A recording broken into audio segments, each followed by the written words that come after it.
السلام علیکم ورحمۃ اللہ وبرکاتہ۔ قرآن کریم کی تلاوت سے متعلق 14 سنتیں۔ قرآن پاک عام کتابوں کی طرح نہیں، یہ اللہ تعالیٰ کی سب کتابوں کا نچوڑ ہے، یہ اللہ تعالیٰ کی کتاب ہے، سب کتابوں سے بہتر ہے۔ ہم سب مسلمان اس پر ایمان رکھتے ہیں، ہمیں چاہیے کہ روزانہ اس کو پڑھیں، اس کی تلاوت کریں۔ پیارے آقا صلی اللہ علیہ وسلم نے فرمایا ہے کہ اس کے ایک ایک حرف پڑھنے پر 10 نیکیوں کا ثواب ملتا ہے۔ اس کا مطلب یہ ہے اگر ہم سورہ بقرہ کا پہلا لفظ الف لام میم پڑھیں، چونکہ الف ایک حرف ہے، لام دوسرا حرف ہے، میم تیسرا، اس لیے ہمیں اس ایک لفظ کے پڑھنے پر پوری 30 نیکیوں کا ثواب ملے گا۔ قرآن پڑھنا، قرآن پاک پڑھنا، دوسروں کو پڑھانا بڑے ثواب کا کام ہے۔ ایک حدیث شریف میں پیارے آقا صلی اللہ علیہ وسلم نے فرمایا ہے، تم مسلمانوں میں بہترین شخص وہ ہے جو خود قرآن پڑھے اور دوسروں کو بھی اس کی تعلیم دے۔ قرآن پاک اللہ تعالیٰ کی کتاب ہے، اس کا کلام ہے، لہذا ہم پر لازم ہے کہ ہم قرآن پاک کی تلاوت کے وقت اس کے آداب و سنن کا بھی خیال رکھیں۔ سنت نمبر 1، پاک جسم پاک کپڑوں کے ساتھ تلاوت کریں، پاک جسم پاک کپڑوں کے ساتھ تلاوت کریں۔ سنت نمبر 2، جس جگہ تلاوت کے لیے بیٹھیں اس کا بھی پاک صاف ہونا ضروری ہے۔ سنت نمبر 3، باوضو ہو کر تلاوت کریں۔ سنت نمبر 4، قبلہ رخ ہو کر بیٹھیں، یہ مستحب ہے۔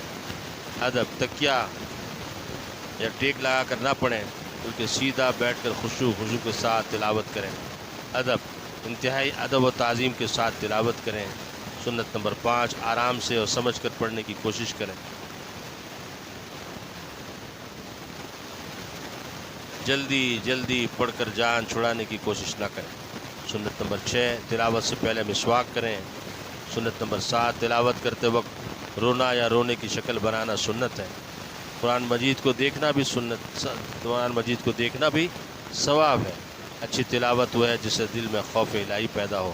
ادب، تلاوت شروع کرنے سے پہلے اعوذ باللہ من الشیطان الرجیم بسم اللہ الرحمن الرحیم پڑھیں۔ قرآن کریم کو رحل یا کسی اونچی جگہ رکھ کر پڑھیں۔ سنت نمبر 8، قرآن پاک کو تعظیم کی نیت سے بوسہ دینا، یہ سنت رسول صلی اللہ علیہ وسلم نہیں، البتہ سنت فاروقی ہے، ایسا کر سکتے ہیں۔ ادب، تلاوت کے دوران ادھر ادھر کی باتیں نہ کریں بلکہ دھیان و توجہ کے ساتھ تلاوت کریں۔ سنت نمبر 9، قرآن حکیم ترتیل ٹھہر کر ایک ایک حرف واضح کر کے پڑھنا چاہیے، کیونکہ رحمت کائنات صلی اللہ علیہ وسلم اسی طرح قرآن پاک کی تلاوت کیا کرتے تھے۔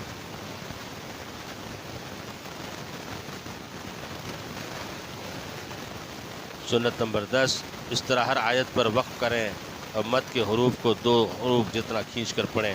ادب، 3 دن سے پہلے قرآن حکیم کو ختم نہ کریں، کوشش کریں کہ مہینے میں ایک قرآن پاک ختم ضرور کریں۔ ادب، اگر دوران تلاوت کوئی ضروری بات کرنی ہو تو قرآن مجید بند کر کے بات کریں، پھر دوبارہ تلاوت سے پہلے اعوذ باللہ من الشیطان الرجیم بسم اللہ الرحمن الرحیم پڑھیں۔ قرآن شریف کو دیکھ کر پڑھیں کیونکہ اس میں زیادہ ثواب ملتا ہے، ایک قرآن کو پڑھنے کا، دوسرا اس کو دیکھنے کا۔ سنت نمبر 11، قرآن پاک کو اچھی قرأت اور خوش الحانی سے پڑھیں۔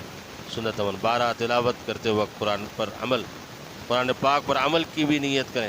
سنت نمبر 13، دوران تلاوت اگر سجدے کی آیت شریفہ آئے تو قرآن شریف کو بند کر کے ایک طرف رکھیں اور تکبیر کہہ کے سجدہ کریں۔